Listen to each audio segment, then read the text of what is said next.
Já pensou se discos voadores fossem reais? E se Hitler tivesse uma nave e planejasse atacar Nova York? E se os norte-americanos desenvolvessem um disco voador impossível de se detectar e a CIA utilizasse alienígenas invasores como disfarce para projetos militares ultra-secretos?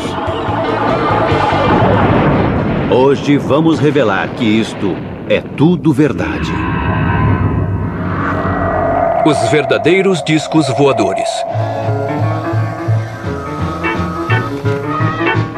Por 50 anos, o mundo foi louco pelos discos voadores. A loucura foi tanta que agora há mais ingleses acreditando em alienígenas do que em Deus. Este filme é confidencial. A verdade é um pouco mais confusa. Discos voadores existem, mas eles não vêm direto do espaço cósmico. Surgem da Terra e dos lugares mais obscuros das pesquisas militares.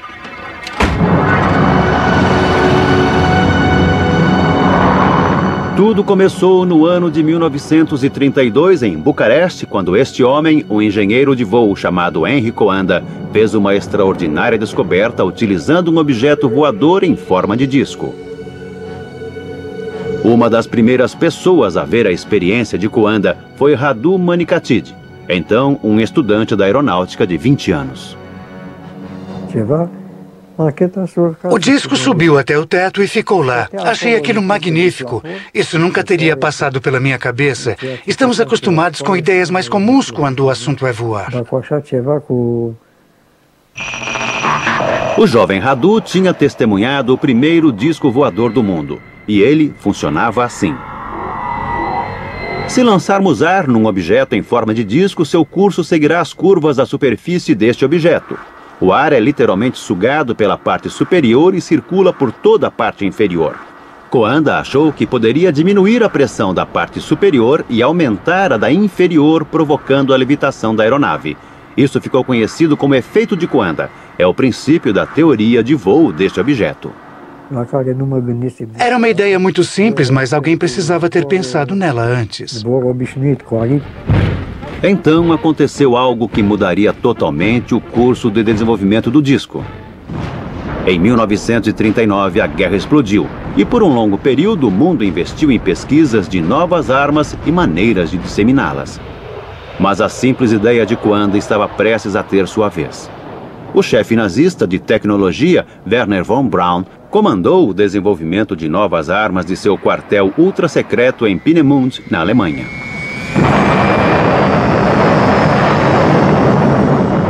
Ali, ele desenvolveu armas de ponta aterrorizantes, como o foguete V2. Esse foi o principal local de desenvolvimento dos projetos. E ele funcionou por um longo período. Mas o que poucas pessoas sabiam era que a 420 quilômetros dali, em Praga, os nazistas tinham uma base de pesquisa ainda mais secreta e estavam trabalhando numa nova e fantástica aeronave. Existiam uns 15 protótipos. Eles construíam, testavam, descartavam e passavam para o seguinte. E quem era o parceiro para estes novos e assustadores projetos? Skoda. Os nazistas estavam utilizando o engenheiro Skoda para fabricar todos esses tipos de aeronaves. Sim, eu vi. Para mim era algo excepcional. Uma esfera com o painel da cabine central em plexiglass e com jatos em volta que criavam alavancas de impulso. Luigi Romersa acompanhou a criação do primeiro disco voador do mundo. E era um Skoda.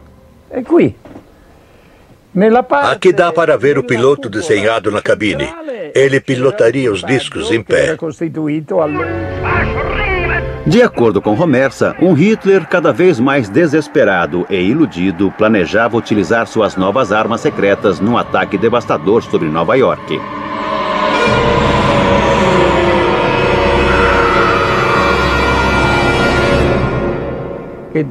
Certa vez, Hitler disse: Deus me perdoe pelos últimos 5 minutos da guerra. Ele queria utilizar as armas que havia desenvolvido. Isso nunca aconteceu, é claro.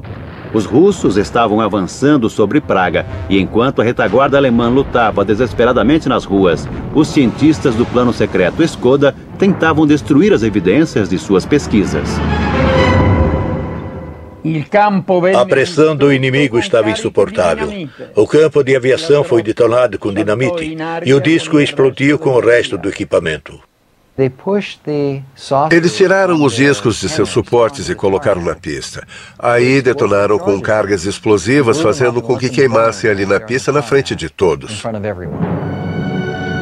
Os nazistas destruíram os discos, mas os cientistas que os construíram sobreviveram e passaram a ser disputados pelos vitoriosos aliados.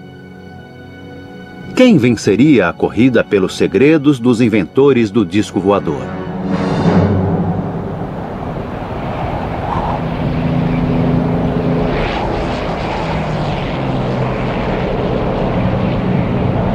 Em 1947, o piloto Kenneth Arnold estava sobrevoando as montanhas no estado de Washington quando viu 9 objetos cruzando o céu a velocidades incríveis. Ele achou que esses objetos faziam um movimento parecido aos discos que pulam na água. É uma analogia incomum, mas foi assim que o termo disco voador passou a existir. A visão de Arnold foi considerada um marco do nascimento da era do disco voador. Isso provocou não só furor na opinião pública, mas um frenesi estimulado pela paranoia.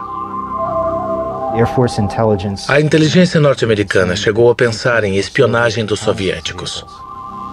Porque nessa época estava começando a Guerra Fria. As forças aliadas estavam para ser quebradas. Os aliados da Segunda Guerra Mundial tornam-se inimigos. Uma cortina de ferro se fechou em volta da Polônia, Hungria, Iugoslávia e Bulgária. Em público, leste e oeste montaram um enorme espetáculo com seus melhores equipamentos bélicos, mas também existia uma guerra secreta, uma competição cruel para dominar a ciência e os cientistas nazistas. Quem controlasse esta tecnologia após a Segunda Guerra estaria militarmente um passo à frente. Russos, franceses e britânicos, antes unidos, agora lutavam entre si para obter essa tecnologia. E foi por este motivo que o governo norte-americano ficou tão alarmado com os discos vistos pelo piloto Kenneth Arnold. De acordo com este documento secreto, a Rússia já tinha adquirido a tecnologia do disco voador alemão e os estava construindo. A Alemanha estava muito à frente dos Estados Unidos, e eles achavam que se os russos conseguissem cientistas ou instalações nazistas responsáveis por essa arma secreta, eles ficariam em vantagem também. Os norte-americanos estavam certos. Os russos estavam construindo discos e com a ajuda de alguém muito útil para a Alemanha. O engenheiro especialista em discos voadores, Andreas Epp. Logo após a guerra, Andreas Epp decidiu que queria trabalhar na União Soviética.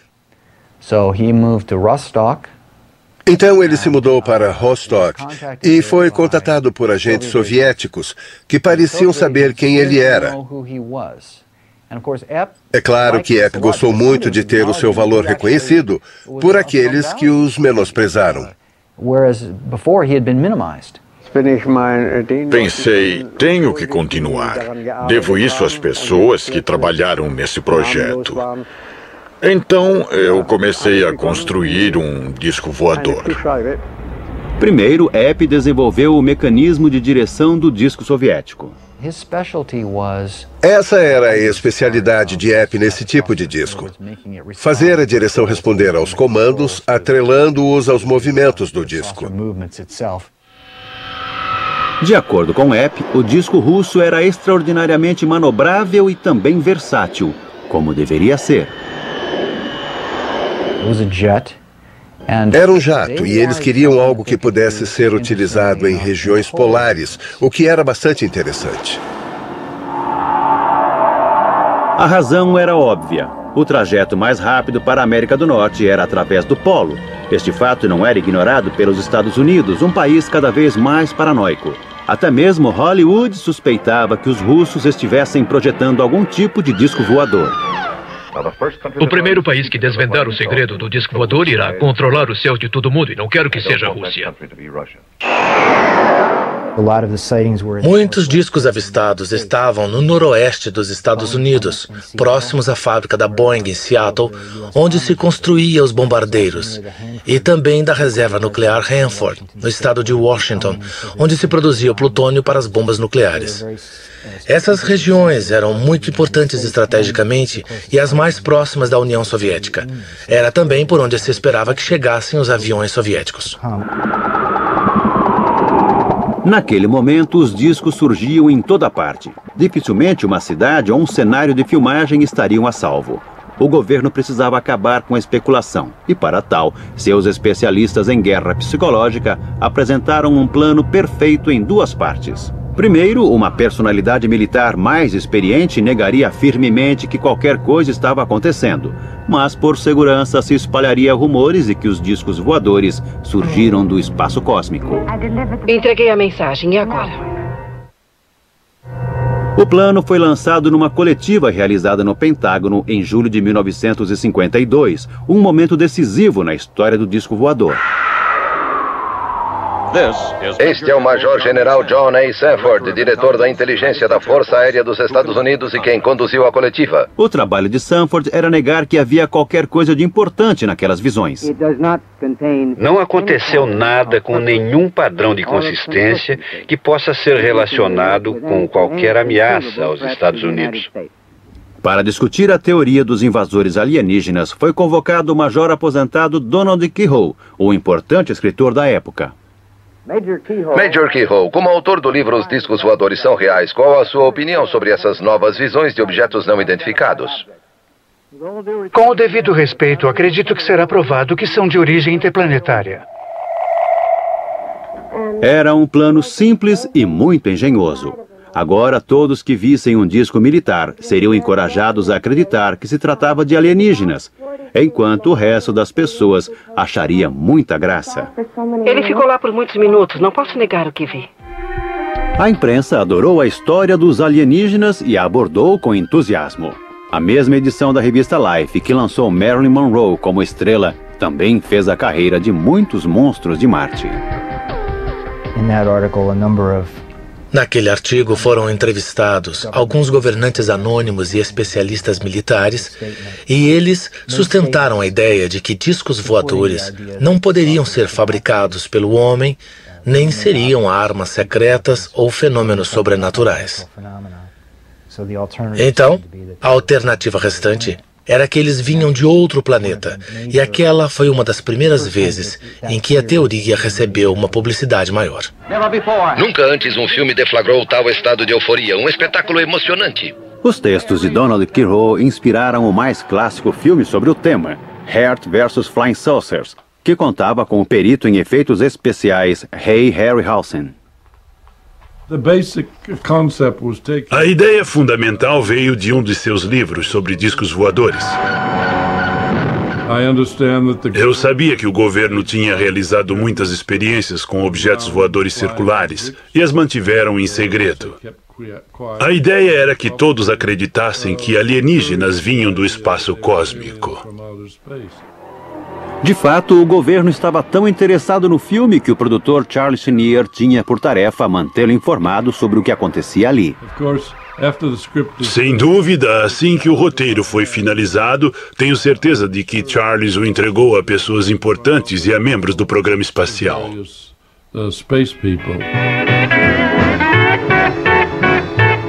Oh, here they come. Oh, there they go. Mas enquanto os cidadãos norte-americanos olhavam para o céu com graus diferentes de preocupação, os homens de preto enxergavam além. Estavam desesperados para construírem seus próprios discos e, como os russos, procuravam um cientista nazista experiente para ajudá-los. Em 1945, quando os nazistas se renderam, o exército norte-americano estava preocupado que os cientistas alemães caíssem nas mãos dos soviéticos. Os Estados Unidos também queriam explorar o conhecimento desses cientistas para auxiliar no desenvolvimento de programas relacionados a mísseis, armas eletrônicas, radares, aerodinâmica de supersônicos, motores a jato e outras tecnologias de que os alemães tinham conhecimento. Montaram um programa chamado Overcast Paperclip para reunir esses cientistas e trazê-los para os Estados Unidos. Em alguns aspectos, os norte-americanos se saíram muito bem. Eles arrebanharam o chefe de tecnologia nazista Wernher von Braun e o tornaram um valioso membro da organização militar. Conseguiram também informações sobre a tecnologia do foguete V2. Mas enquanto manuseavam seus novos brinquedos com muito mais entusiasmo do que habilidade, sabiam que havia uma enorme lacuna no novo arsenal. Eles não tinham os discos voadores alemães. É provável que a Força Aérea estivesse preocupada com o avanço dos russos e precisávamos ter o nosso próprio disco como uma resposta aos discos soviéticos. Então, num dia de 1957, aconteceu um golpe de sorte. E este, mais uma vez, envolvia o alemão Andreas Hepp, que agora morava no leste da Alemanha. Por algum motivo, ele não estava mais contente com a sua vida no leste da Alemanha. Não sei o que foi. Pode ter sido divórcio. Seja como for, ele foi parar no oeste. Ele atravessou a fronteira e disse: "Olá, aqui estou. Estava espionando para os soviéticos e quero dizer a vocês tudo o que sei." Os norte-americanos imediatamente o jogaram na prisão e começaram a interrogá-lo. E enquanto estava preso, Hepp começou a escrever e a desenhar de memória o que havia feito para os soviéticos, qual era o plano do disco soviético e para que ele seria usado. Com a ajuda de Andreas Hepp, o projeto do disco norte-americano pôde começar de verdade. No final da década de 50 e início de 60, quase todos os principais fabricantes de aeronaves, incluindo a Boeing, Convair e Lockheed, passaram a se dedicar ao conceito de veículos com formato de disco para utilização variada. Esta é a divisão da Lockheed na Califórnia, um braço antigo do clã dos Lockheed e local de origem dessa família com asas. Lockheed estava se dedicando a projetos de discos para a Força Aérea dos Estados Unidos. Eles tinham um sistema de mecanismo central direcionado para baixo para que a aeronave decolasse na vertical, realizasse transição para voo horizontal e alcançasse velocidades altas, podendo voar a milhares de metros, o que era muito avançado para a época. Os engenheiros da Lockheed estavam desenvolvendo um disco que utilizava um propulsor central a jato e um rotor para criar o efeito Coanda, ou o efeito do disco voador. Uma vez no ar, seu jato era redirecionado para que viajasse horizontalmente em velocidades supersônicas. Mas ela não foi a única corporação a se dedicar a essa tecnologia. A Convair era uma das principais companhias aéreas nos anos 50 e 60. Como a Lockheed, a Convair tinha projetos secretos e contava com a ajuda de uma personalidade, o astro de Hollywood, James Stewart. Fiquei lá quase um dia inteiro. Acredite, aquilo era uma aeronave tanto. Nas décadas de 50 e 60, Bob Widmar era um experiente projetista da Convair e um elemento fundamental na equipe que construiu o B-58 Hustler. No início dos anos 60, esse era o avião mais rápido da Terra. Isso realmente me emocionou. Depois de todos os pássaros voadores, surgia o Mach 2. Ele era 2 vezes mais rápido que a velocidade do som. Mas Bob Widmer não projetou apenas aviões a jato. No fim dos anos 50, ele recebeu uma formidável missão: desenhar uma aeronave invisível, ou que pelo menos não fosse detectada por radares. Não poderíamos ser detectados num ângulo de 360 graus, pois, mesmo naquela época, os radares começavam a emitir sinais simultaneamente.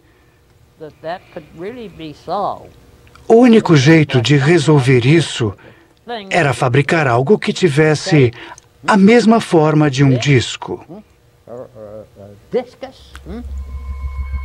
Em outras palavras, Bob tinha que construir um disco voador, porque o exército havia percebido que uma aeronave com esse formato faria um voo extremamente discreto.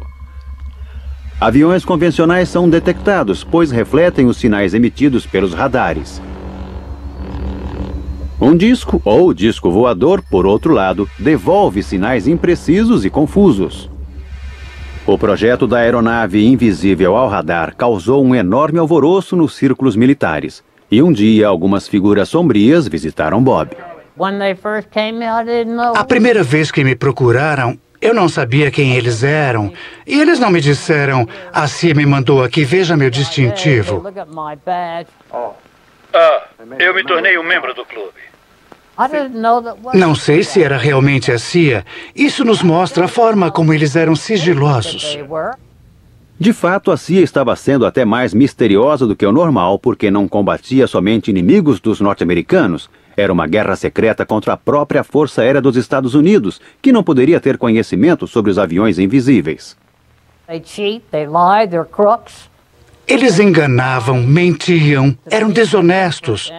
Para encontrá-los, por exemplo, eu tinha que ir até edifícios de Washington que ainda estavam em construção. Reservas aéreas eram feitas com nomes falsos. Era difícil para mim e para minha esposa. Pediam-nos para fazer essas coisas, mas tudo era um amontoado de mentiras. Chegamos ao ponto de não poder dizer mais o que era real, porque tudo era falso. Bob relutou, mas concordou. Desenhar um objeto em forma de disco imperceptível ao radar. Eu nunca faria isso novamente. Sofrer essa pressão, viver nesse clima falso.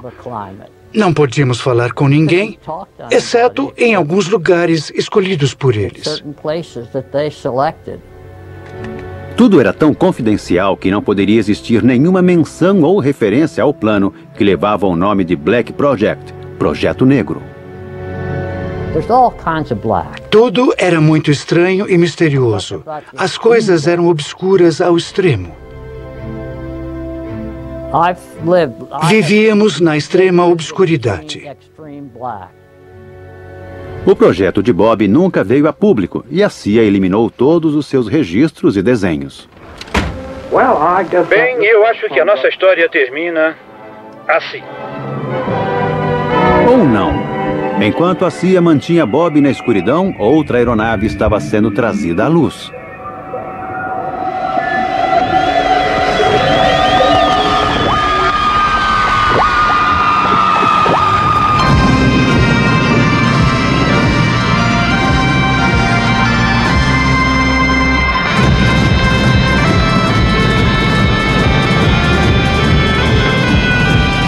Em 1961, o mundo conheceu o que seus construtores declararam ser o primeiro disco voador verdadeiro, inventado por este homem, John Frost.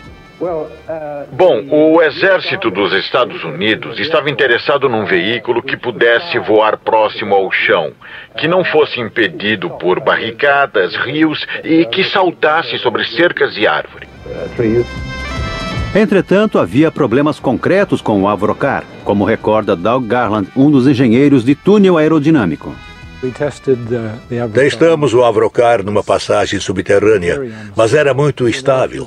Se jogarmos um prato ou uma calota no chão, a tendência é ela girar dessa maneira. O Avrocar tinha esta tendência. Quando o Avrocar foi apresentado ao público, todo o projeto já havia sido abandonado. Na verdade, o Avrocar não era um disco voador. Era a primeira aeronave flutuante do mundo. Era praticamente um subproduto acidental de um projeto secreto e muito mais ambicioso que tinha tudo a ver com discos voadores. Uma pergunta, acredita em discos voadores? Não da maneira que as pessoas acreditam, que eles vêm de Marte ou de lugares como esse. Isso não.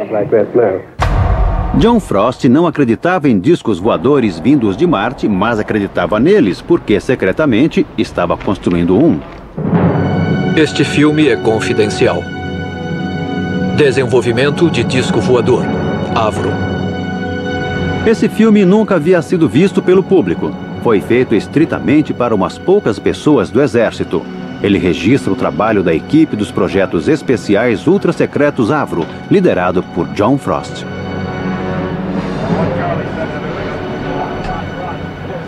O conjunto do motor Viper foi construído pela Avro Aircraft Limited para desenvolver o sistema de força de uma aeronave de plataforma circular. Ele é constituído por uma estrutura com 6 divisões, excluindo a asa externa, a cabine de comando, vias de entrada de ar e os controles de voo. Frost estava construindo um disco voador supersônico com a potência de um enorme jato. Seu codinome, Projeto Y, ou Sistema de Armas 606A. No final, eles perceberam que haviam conseguido um considerável avanço para o advento do disco voador. E também recorreram à tecnologia do disco alemão. John Frost tinha conhecimento das pesquisas sobre desenvolvimento de discos voadores realizadas pelos alemães na época da guerra. Elas eram possivelmente a base do que ele presenciou pelo mundo como sendo discos reais. Isso foi numa época em que a CIA estava financiando um projeto de disco com um conceito muito parecido com o que ele tinha em mente. O exército estava entusiasmado com a visão que Frost apresentou. O projeto secreto original demonstrava que o disco poderia voar mais alto e rápido do que qualquer outra aeronave ou sistema de armas até então disponíveis. Os documentos da Força Aérea sobre o objetivo do disco são ambíguos. Eles mencionam que ele poderia ser utilizado como um sistema de reconhecimento de armas especiais. Se tivesse o desempenho que a Avro achou que pudesse alcançar, o disco seria capaz de escapar de qualquer defesa e atacar impiedosamente qualquer outra aeronave.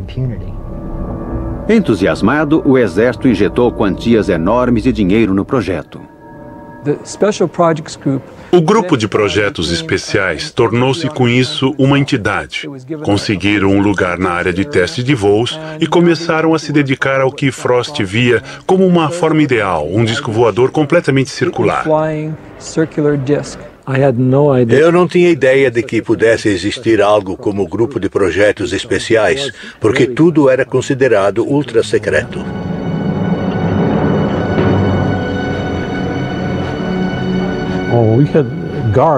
Tínhamos seguranças em todas as entradas o tempo todo. E era necessário o uso de um distintivo especial com um pontilhado colorido que permitia a entrada na área de projetos especiais. Eu era projetista sênior do grupo de projetos especiais. Comecei a trabalhar no 606A como projetista do supersônico para a Força Aérea dos Estados Unidos. E o projeto foi, de fato, o mais ambicioso criado por projetistas da aviação. Uma aeronave com a fuselagem inteiramente fechada, um disco voador. Tudo que Frost tinha em mente era sempre em forma circular. Para mim, ele nunca quis mudar o plano. Acho que era um ideal, porque tinha assim uma decolagem vertical.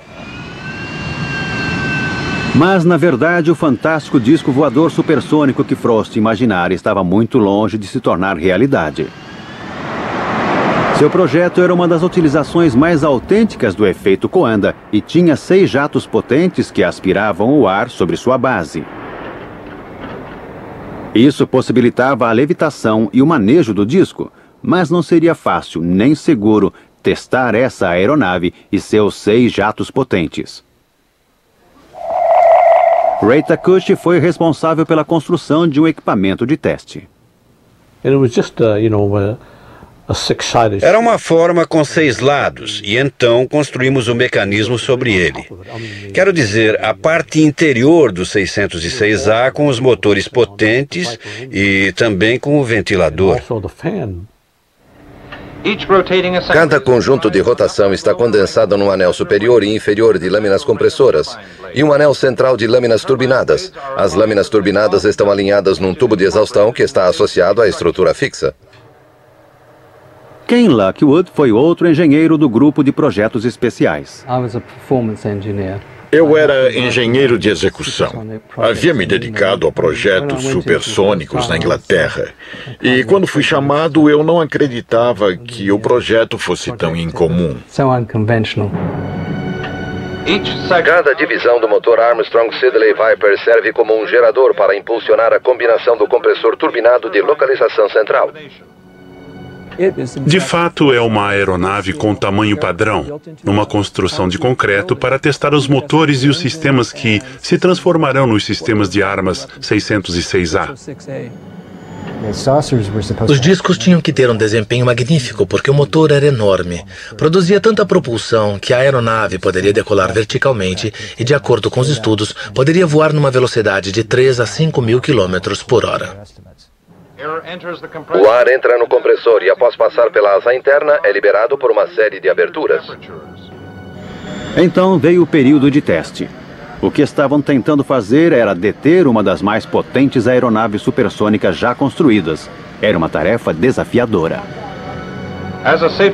Como precaução, a parte do rotor foi fechada com um protetor de aço durante a operação. Quando John Frost ativou a potência máxima, o local foi evacuado. E havia uma ameaça iminente de tudo ir pelos ares. As células de combustível da aeronave poderiam explodir e tudo seria destruído. Foi um momento assustador. O motor ficou fora de controle e quase destruiu todo o projeto do disco.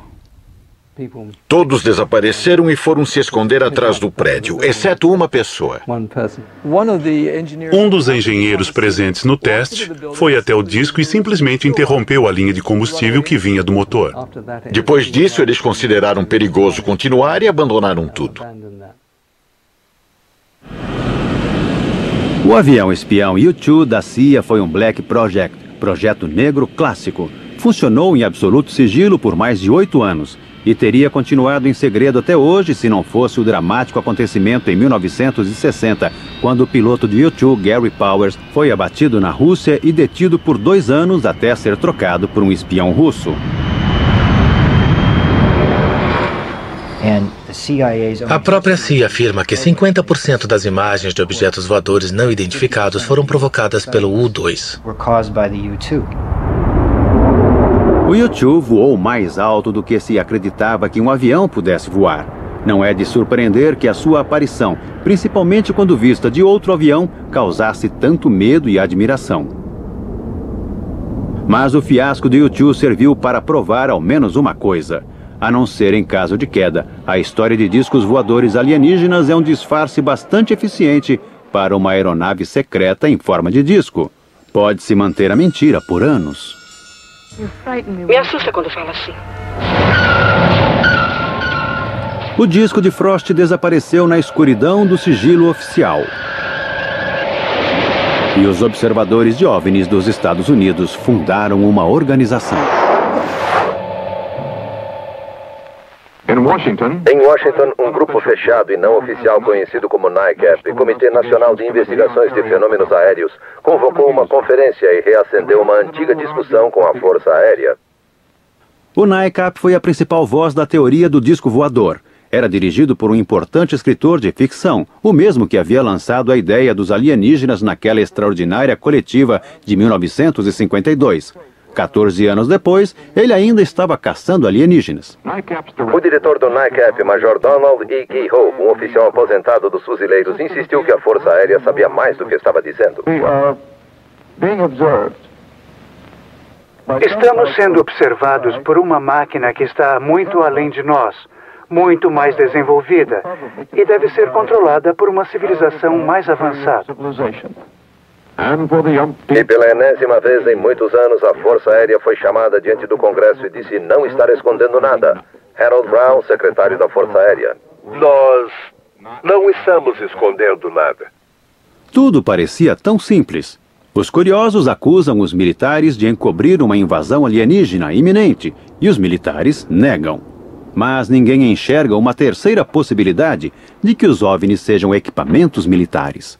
O governo teve muita sorte por esses curiosos entusiasmados serem tão bem organizados.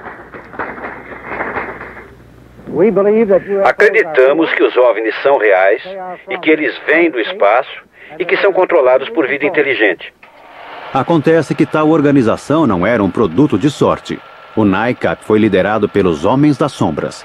Entre seus membros do conselho estava o primeiro diretor da CIA, Roscoe Hullen-Cutter, e o agente da CIA, Bernard J.O. Carvalho. O primeiro diretor da NICAP foi Nicholas de Roquefort, membro da Divisão de Guerra Psicológica da CIA. E quando Keyhoe se demitiu como presidente da NICAP, foi substituído por Joseph Bryan, também da Divisão de Guerra Psicológica da CIA. Mas o que dizia o próprio Keyhoe? Eram naves espaciais interplanetárias. Será que ele acreditava mesmo em discos voadores alienígenas ou teria ele alguma ligação com a busca do exército norte-americano pela tecnologia do disco voador alemão? Um homem que poderia saber era o engenheiro alemão Andreas Epp, que havia passado para o lado norte-americano. Numa entrevista gravada em 1997, ele surgiu com uma resposta notável para esta pergunta. Acha que os norte-americanos queriam manter o seu disco voador em segredo? Desde o começo, bem no começo, o Major Keyhoe estava no Pentágono, na divisão de OVNIs, e eles descobriram que a Alemanha estava construindo discos voadores. Mas seja quem for que estivesse por trás da campanha para propagar o mito dos alienígenas, ela teve muito sucesso. E que melhor lugar para um mito do que Hollywood, a terra dos sonhos. Plano 9 do espaço cósmico.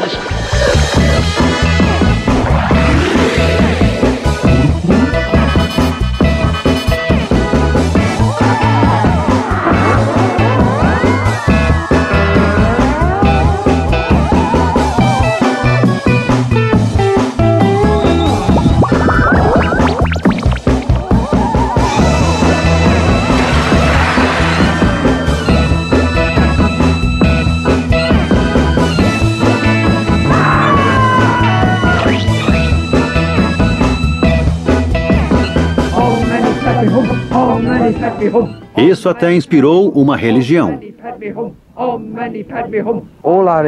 Toda a nossa informação vem do nosso líder, que é um yogi e está em contato com uma inteligência espacial.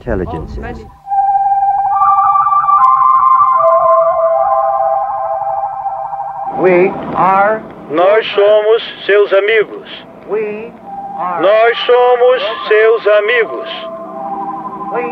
Por favor, faça contato.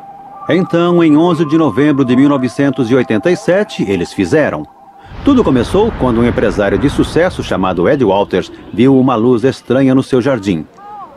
Ele pegou sua câmera e a fotografou.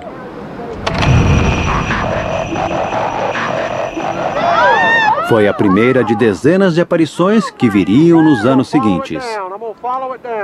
Quando as fotos foram reveladas, elas mostravam algo que, com certeza, parecia ser discos voadores.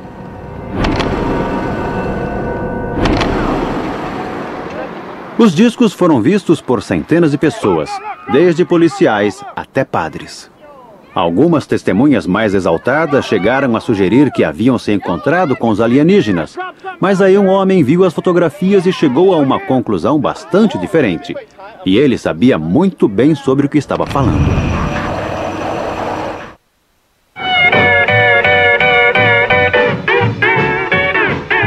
Gulf Breeze, Flórida. Há 17 anos, este foi o local de uma das mais constantes séries de aparições de discos voadores na história dos Estados Unidos. A maioria das centenas de pessoas que viram ficou convencida de que eram alienígenas, exceto um homem. Nem sempre que alguém diz haver algo, isso necessariamente significa que existe mesmo alguma coisa. As aparições precisavam atender a alguns critérios científicos para serem consideradas reais. Entretanto, em relação às aparições de Gulf Breeze, a configuração era tão nítida que era possível ver o que tinha dentro. E o que tinha dentro era luz e estava quente. E, além de tudo, as aparições tinham uma configuração circular.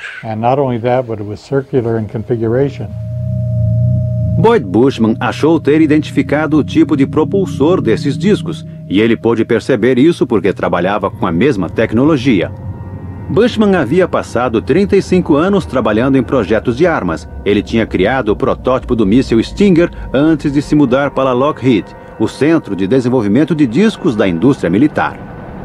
Enquanto estava lá, ele e seu grupo começaram experimentos com uma nova e radical fonte de energia. Isso é nada mais do que 250 rotações do fio número 30. E pegamos os condutores e ligamos numa tomada comum. O que aconteceu depois surpreendeu todo mundo. E aqui está. Até agora, Bushman não sabe muito bem como isso funciona. Mas quando ele viu as fotos dos discos de Gulf Breeze, começou a se perguntar se eles não estariam usando a mesma tecnologia. Dá para ver que começa a soltar fumaça. Essa fiação experimental é muito perigosa e torna-se muito quente em segundos. Mas Boyd acredita que isso explica o brilho branco dentro dos discos de Gulf Breeze, que ele acha serem aeronaves não tripuladas. Se você modificar as voltagens e as frequências, é bem possível que esse artefato possa voar. Na verdade, deveria voar perfeitamente bem. E acreditamos que foi o que as pessoas fizeram no projeto de Gulf Breeze. Então, quem eram essas pessoas? Ele acredita que os discos são projetos ultra-secretos desenvolvidos pelos militares norte-americanos. É provável que houvesse uma outra ramificação nossa. Temos muitas pequenas divisões de áreas ultra-secretas. Esteve em muitas delas. Na verdade, fiz essa descoberta por mero acaso e provavelmente houve um aperfeiçoamento. Eles escolheram aquela região para desenvolver essa tecnologia. Eles são diabólicos, capazes de fazer coisas como essa ou até mesmo piores. Eles certamente haviam sido diabólicos antes. Nos anos 70, houve uma sequência dramática de aparições de OVNIs, mas eles eram diferentes. Muitos pareciam ser mais triangulares do que circulares. A especulação entre os observadores de OVNIs aumentou tremendamente. E foi então que esse homem entrou em cena. Seu nome é Jim Goodall. Ele é curador do Museu do Voo em Seattle. Mas em seu tempo livre, faz outra coisa. Vou ao deserto quando tenho chance. Estive lá umas 80 vezes nos últimos 15 anos nas minhas horas de folga. Jim visita lugares ultra-secretos da aviação para fotografar o esconderijo dos Black Projects, os projetos negros norte-americanos. O melhor jeito para evitar ser descoberto é alugar um veículo de cor neutra. Eu tinha uma rede de camuflagem infravermelha. Colocava sobre o veículo, jogava ramos de sálvia sobre ele, e quando eles olhavam ao redor, não viam nada que chamasse a atenção. Em 1988, Jim tirou uma foto de uma aeronave que havia sido mantida no mais profundo sigilo por mais de 10 anos. Estava com minhas câmeras prontas. Ouvi algo decolando e vi um T-38 no ar que eu tinha identificado. E então apareceu um F-117 sobre minha cabeça. O F-117 é o Stealth Fighter, uma aeronave invisível. Por mais de uma década, ela tem voado nos céus norte-americanos e vem sendo convenientemente identificada como uma nave alienígena. Gastei um filme colorido de 36 poses e só tive umas 2 fotos fora de foco ou escuras. Eu estava tremendo de emoção. Foi um dos momentos mais emocionantes da minha vida. E minha foto foi essa aqui. Olha, esta imagem bem aqui. Com essa foto, Jim revelou a verdade sobre as imagens triangulares. Se você olhar um F-117 de frente, ele parece um disco voador. Então, muitos deles, se não conseguimos identificá-los, se tornam OVNIs, objetos voadores não identificados. Nos anos seguintes, o número de aeronaves triangulares diminuiu, mas as aparições de objetos arredondados não. Recentemente, a Força Aérea Mexicana liberou algumas imagens formidáveis tiradas por seus pilotos usando o infravermelho. Estranhamente, embora 11 aeronaves pudessem ser vistas, somente 3 foram registradas por radar. Então, teriam os verdadeiros alienígenas finalmente chegado? Ou teriam esses discos algo a ver com os militares norte-americanos? Um grande e querido amigo chamado Ben Rich substituiu Kelly Johnson na Lockheed. 10 dias antes de sua morte, eu estava conversando com Ben e ele disse: Jim, existem coisas no deserto que estão 50 anos além do que podemos compreender. Eles têm aproximadamente 4.500 pessoas na Lockheed. O que eles têm feito nos últimos 20 anos? Estão construindo algo. Papai, quando você esteve lá, você viu alguma coisa? Não vamos começar novamente com essa bobagem de disco voador. Versão brasileira Vox Mundi.